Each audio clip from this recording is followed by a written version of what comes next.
अस्सलाम वालेकुम व्यूअर्स, आप देख रहे हैं हमारी खुशखबरी सीरीज़ और मैं हूं आपका मेज़बान अब्दुर्रहमान। आज एक मरतबा फिर हम आपके लिए 3 खुशखबरियां लेकर हाजिर हुए हैं। पहली खुशखबरी तो पाकिस्तान के मजबूत होते दिफा से मुतालिक है।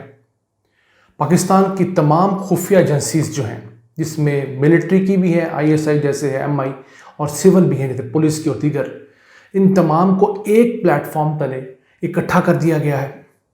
इसकी बाकायदा मीटिंग प्राइम मिनिस्टर ने चेयर की है और इसकी वजह से पाकिस्तान का जो दिफा है वो मज़ीद मजबूत होगा, मुल्ज़मान जल्दी पकड़े जाएंगे, दहशतगर्दों को रोका जा सकेगा। और ये कमेटी जो है वो ISI के अंडर काम करेगी, उसको डिस्कस करेंगे। जबकि दूसरी खुशखबरी जो है वो सिंध से आई है। सिंध का एक बहुत आम हेल्थ का इंस्टीट्यूट है जिसका नाम है गिम्स, गम्बट इंस्टीट्यूट ऑफ मेडिकल साइंसेस।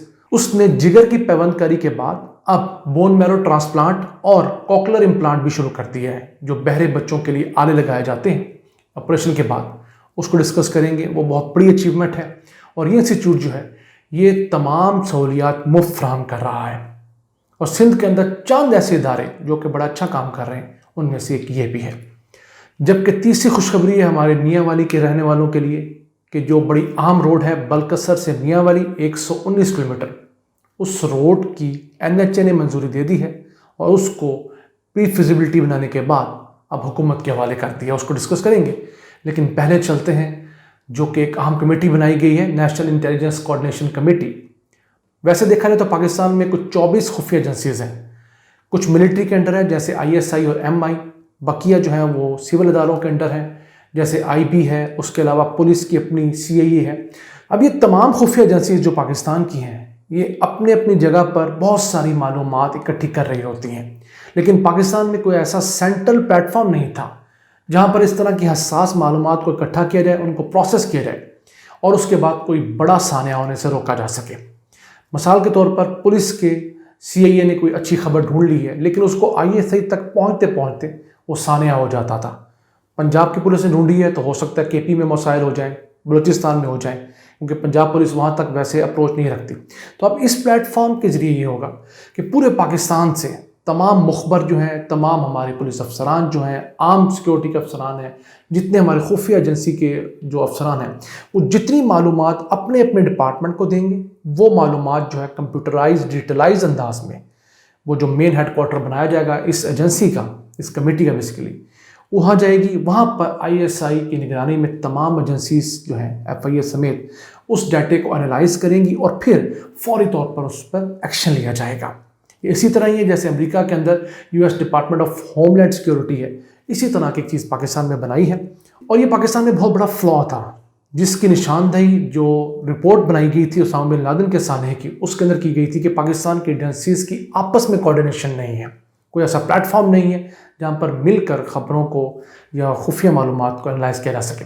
अब ये कमेटी प्राइम मिनिस्टर के चेयर करने के बाद बाकायदा तौर पर फुली फंक्शनल हो गई है।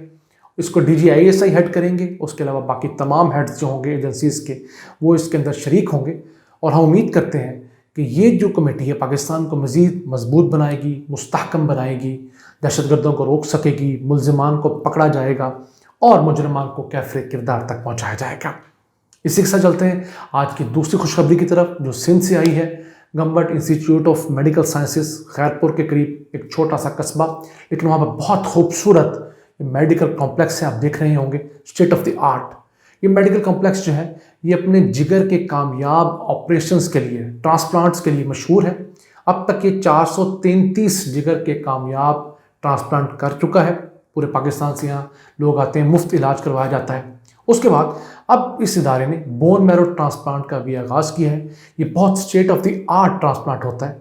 सिंध में सरकारी सतह पर ये दूसरा आगाज़ है। पहला एक डाउ यूनिवर्सिटी कर रही है, दूसरा ये गम्बट इंस्टीट्यूट कर रहा है। ये इंस्टीट्यूट बड़ा मैनेज्ड है और इसके अलावा इस इंस्टीट्यूट ने अब बच्चे जो कि बहरे पैदा होते हैं उनके लिए एक ख़ास ऑपरेशन होता है जिसको कॉकलर इम्प्लांट कहते हैं।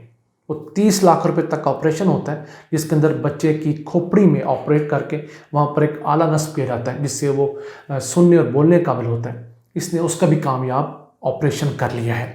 तो इस तरह के जजीरे, खुशबू के जजीरे पाकिस्तान भर में फैले हुए हैं जो हम ढूंढ ढूंढ कर आपके लिए लेकर आते हैं। तो आप लोग जब कभी ज़कात दें, सदक़ात दें, अच्छे इदारे ढूंढ रहे हो तो इस तरह के इदारों को ज़रूर याद रखिएगा जो कि वाकई आवाम की खिदमत कर रहे हैं। अब ये इदारा अपने वहाँ पर एक लिवर टावर बना रहा है जिसके अंदर state of the art facilities होंगी लिवर ट्रांसप्लांट के लिए।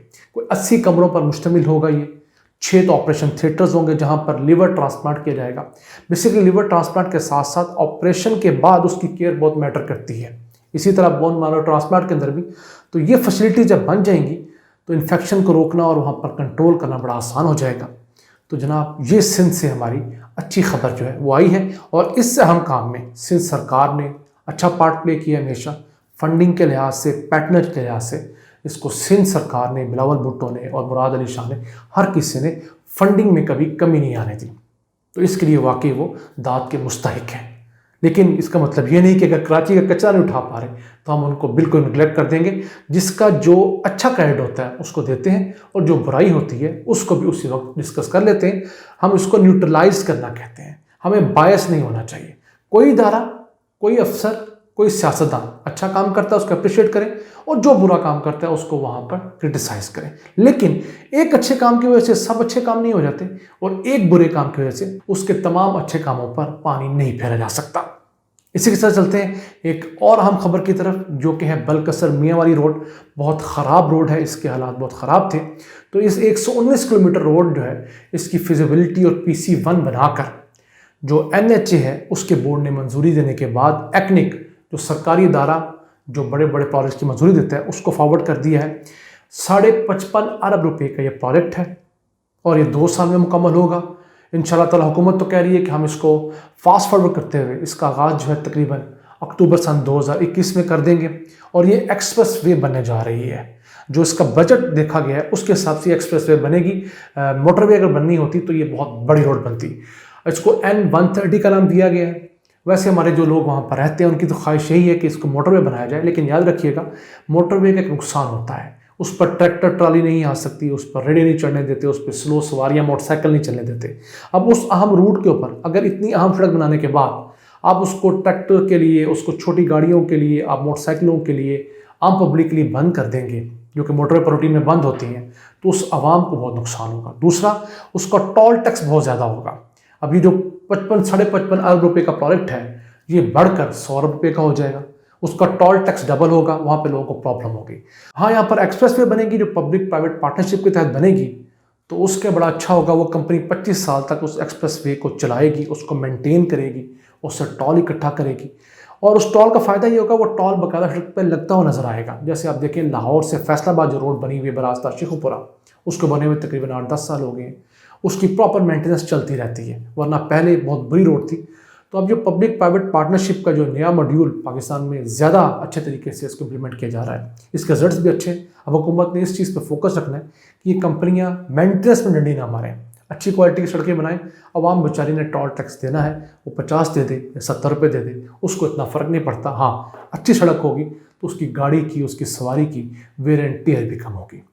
जनाब ये थी आज की खुशखबरियाँ। इन अल्फाज के साथ अपने मेज़बान अब्दुर्रहमान को इजाज़त दीजिए और अल्लाह से दुआ गो रहिए कि वो इसी तरह पाकिस्तान पर अपनी रहमतें और बरकतें नाज़िल फरमाता रहे। अल्लाह निगहबान।